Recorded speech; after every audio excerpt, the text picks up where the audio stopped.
శ్రీవారి బ్రహ్మోత్సవాల కోసం ఈ మాలలు ప్రత్యేకంగా తయారు చేస్తుంటారు. ఈ మాలల్లో పూలే కాదు, అరుదైన పేర్లు కూడా ఉంటాయని మాలలు కట్టే లావణ్య చెప్పారు. స్వామివారికి ఇది దిష్టి తగలకుండా ఉండడానికి అనేది వాడతారు. సముద్రంలోనే దొరుకుతుంది, చాలా ఎక్స్పెన్సివ్ ఇది అన్ని జాగాల్లో దొరకదు, ఇంకెక్కడ టెంపుల్లో కూడా దీన్ని వాడరు. ఇక్కడ మన స్వామివారికి ఈయన అలంకార ప్రియుడు కాబట్టి ఎంత ఖర్చు పెట్టి అయినా చేసుకోగలరు కాబట్టి చాలా ఎక్స్పెన్సివ్. ఇది విశేషమైన ఉత్సవాల టైంలో మాత్రమే వాడతారు. అది వచ్చిన తర్వాత వేరంతా నీట్ గా కట్ చేసేసుకొని ఇలా అరటి నార పెట్టుకొని మాలలాగా తయారు చేసి స్వామివారికి గుచ్చుకోకుండా ఉండడానికి ఎక్స్ట్రా అన్ని కత్తిరితో కట్ చేసేసి తర్వాత ఇలా దాన్ని షేప్ చేస్తారనమాట. ఇలా చేసి తర్వాత స్వామివారికి ఇట్లా మాల రూపంలో వేస్తారు. తిరుమలలో మూల విరాట్కి రోజుకు 2 సార్లు తోమాల సేవ, పుష్ప కైంకర్యం ఉంటుంది. ఈ తోమాల సేవకు వాడే పూలమాలను సాలిగ్రామం అంటారు. అది ఎంత ప్రత్యేకమో, ఎలా తయారు చేస్తారో చెప్పారు ఈశ్వరయ్య. స్వామివారి భుజం దగ్గర నుంచి పాదాల వరకు వేసే ఈ పూలమాల సాలిగ్రామం అంటాము. ఇది స్వామివారికి తోమాల సేవకేస్తే మొదటి మాల సాలిగ్రామం అంటారు.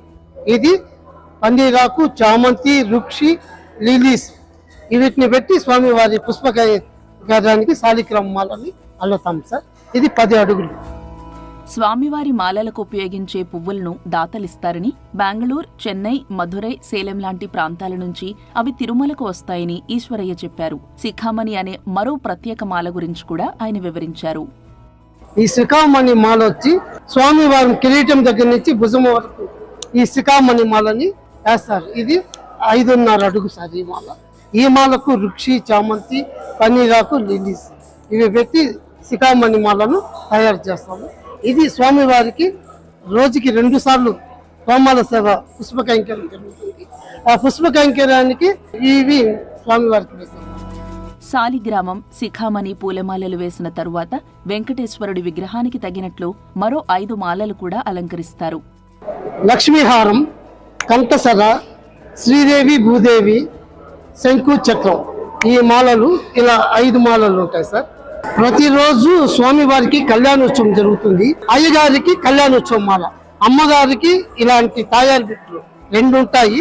ఇవి లక్ష్మీహారానికి 24 బిట్లు. ఈ చామంతి, రుక్షి, పన్నీరాకు, లిలీసు, రోజాలు ఈ 4-5 ఐటములు స్వామివారి కళ్యాణోత్సవం మాలకు వస్తుంది.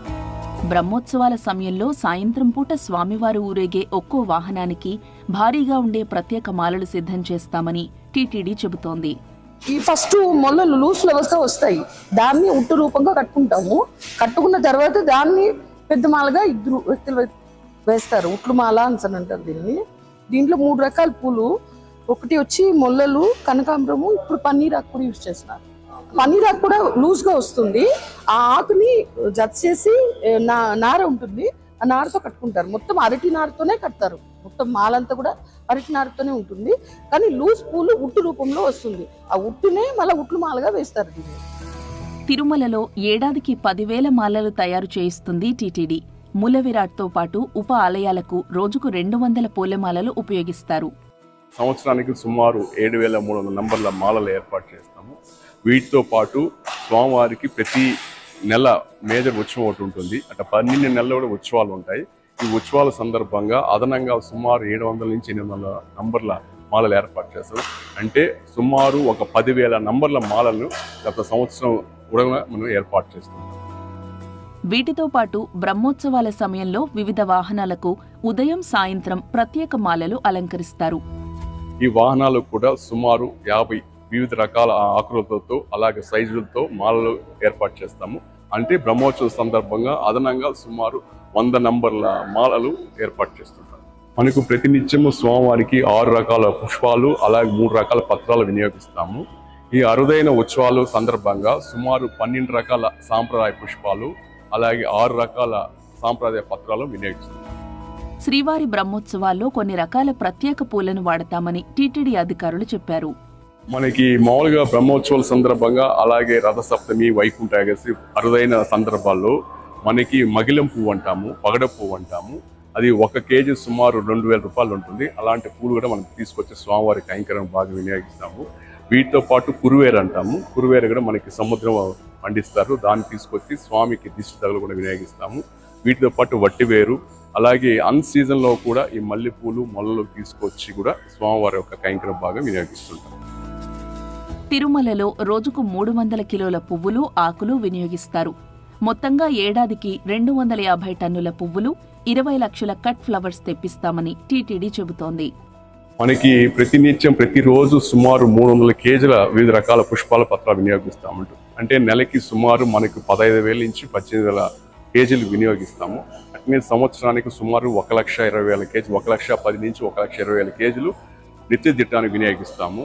అలాగే ఉత్సవాల సందర్భంగా ప్రతి నెల ఒక ఉత్సవం ఉంటుంది కాబట్టి ఈ 12 నెలలు 12 ఉత్సవాలు ఉంటాయి. ఈ ఉత్సవాల సందర్భంగా సుమారు 130 టన్నుల వివిధ రకాల సాంప్రదాయ పుష్పాలు, అలాగే 15 నుంచి 20 లక్షల కట్ ఫ్లవర్స్ కూడా మనం వినియోగిస్తున్నాం. ఇవన్నీ కలిపి సుమారు సంవత్సరానికి 250 టన్నుల సాంప్రదాయ పుష్పాలు, అలాగే 15 నుంచి 20 లక్షల కట్ ఫ్లవర్స్ ని ఈ సంవత్సరం పొడవునా స్వామివారి కైంకర్య భాగంగా వినియోగిస్తున్నాం. ఈ పూలన్నీ దాతల నుంచే సేకరిస్తున్నామని అధికారులు చెప్పారు. ఇవన్నీ కూడా మనకి పుష్ప కైంకర్య రూపం భాగంగా డోనార్స్ నుంచి సేకరిస్తున్నాము. అలాగే మన తోటల నుంచి చేస్తున్నాము.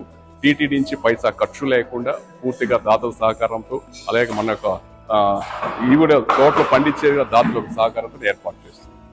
అంటే స్వామివారికి సాంప్రదాయ పుష్పాలు వినియోగిస్తాం కాబట్టి నిత్య కైంకర్య భాగం కాబట్టి మన సాంప్రదాయ పుష్పం దేశ విదేశం ఏముండదు, మన సాంప్రదాయ పుష్పాలే.